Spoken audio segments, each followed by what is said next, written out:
Hello అండి, hi. ఇక్కడైతే చూడండి, ఈ పెద్దాయనది వచ్చేసి కుప్పం అండి. సో ఈయన ఏంటంటే బెంగళూరులో కొన్ని రోజులు, కుప్పంలో కొన్ని రోజులు ఉంటారంట. సో అలా ఎందుకు అంకుల్ అని అయితే అడిగాను. ఆయనకైతే ఇద్దరు కూతుర్లు అండి. సో ఇద్దరు కూతుర్లకి పెళ్ళిళ్ళు అయిపోయినాయి, కొడుకులు అయితే లేదమ్మా, ఆంటీ చనిపోయింది. నేను ఒక్కరినే ఉంటాను. ఎందుకున్నారు బెంగళూరులో? సో కూతుర్ల దగ్గర ఉండొచ్చు కదా, ఎవరి దగ్గర ఒకరి దగ్గర అన్నాను.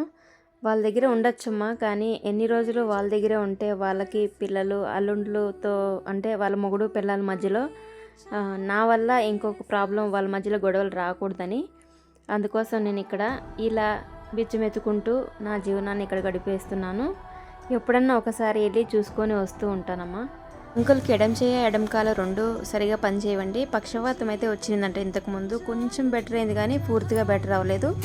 ఆ చెయ్యి మొత్తానికి సరిగా పనిచేయదు. ఆయన కట్టె సహాయంతో అయితే నడుస్తారు. పాపం ఒక్క చెయ్యి కాలు అయితే సరిగా పనిచేయవు.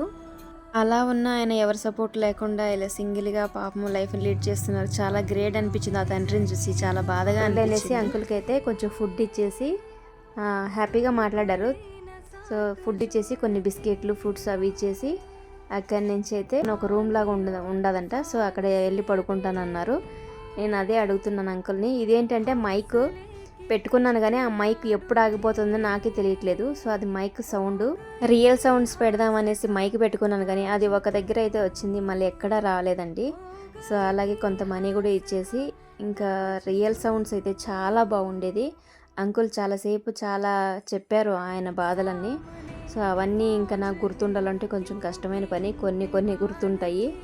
సరేలే, ఆయనకి ధైర్యం చెప్పేసి పర్వాలేదు, చాలా గ్రేట్ అంకుల్ మీరు అనేసి ఆయనకు మన చేతిలో ఆయన చిన్న సహాయం అయితే చేసేసి అక్కడి నుంచి అయితే వచ్చేసినాను. సో ఈ వీడియో పైన మీ అభిప్రాయాన్ని ఈ తండ్రి మనసు అర్థం చేసుకున్నారని అనుకుంటున్నాను. ఆయనే వాళ్ళ మధ్యలో పోయి ఇబ్బంది పెట్టకూడదనే కారణంతో ఆయన ఉన్నాడు. వాళ్ళ పిల్లలు అయితే చూసుకుంటారంట. ఓకే అండి, వీడియో ఎలా అనిపించిందో ఒక చిన్న కమెంట్ చేయండి.